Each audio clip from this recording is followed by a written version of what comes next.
Vinny, our hero. Mum and I picked up the cages from the poultry farmer during the week. Luckily, he was scaling down his operation and was happy for us to borrow 100 cages for a couple of weeks. We also did a tour around the district and borrowed all the cage traps that we could find. It took ages because Mum had to stop and have a cup of tea and a chat with every place that we stopped. Eventually, we had 10 traps to go with our cages. We took the tractor and trailer and dropped them all off at the campsite during the week. By the time everyone arrived at my place on Saturday, there was a mountain of gear piled up on our front lawn.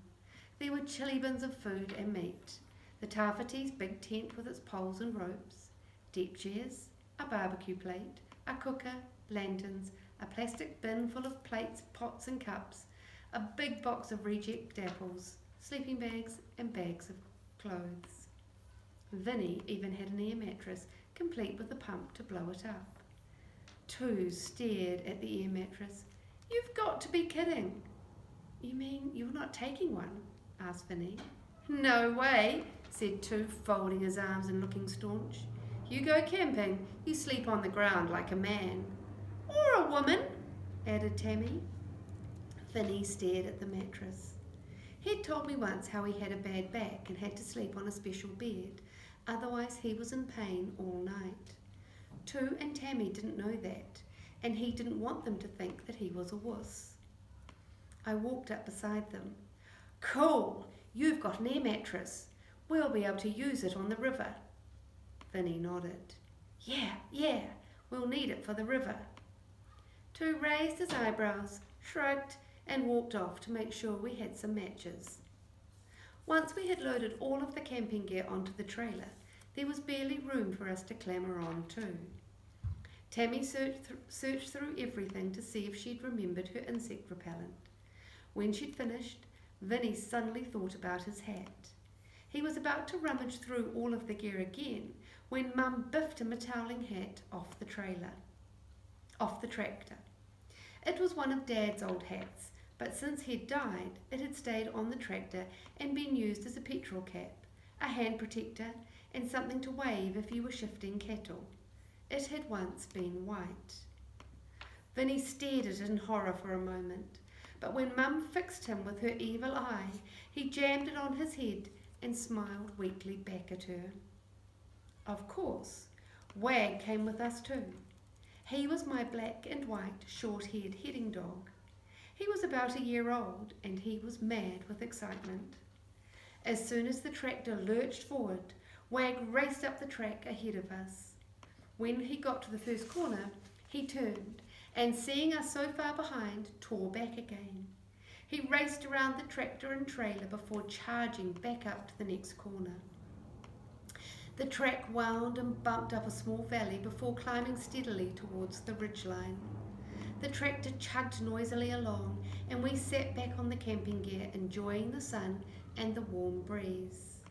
Connor was cradling a lantern in his lap.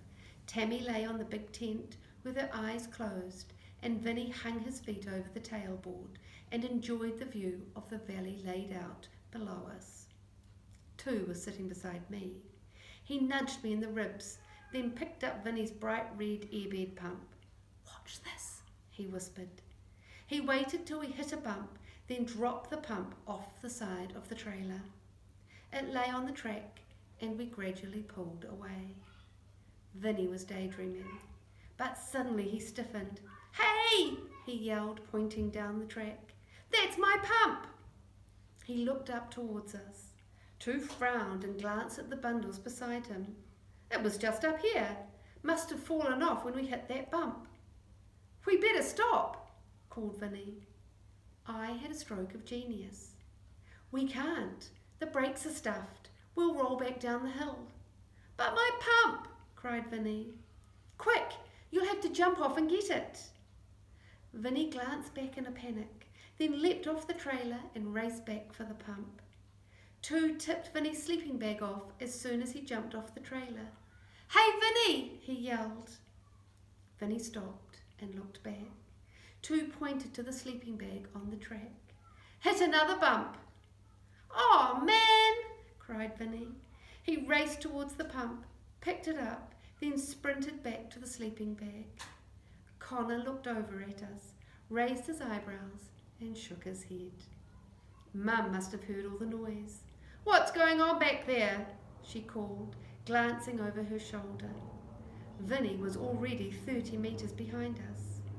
"Vinny's being silly, Mrs. Smith," moaned Two. "Is he now?" cried Mum.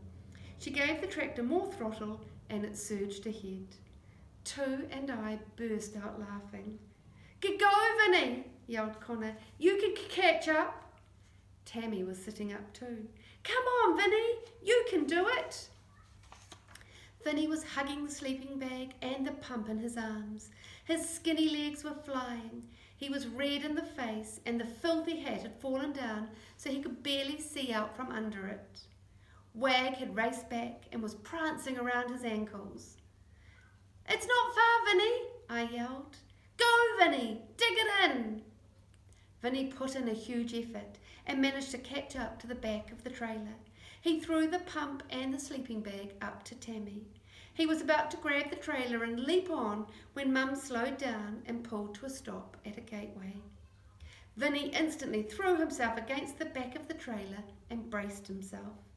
He was panting furiously and the veins on his neck stood out. "Quick, you guys!" he gasped. "I can't hold it for long."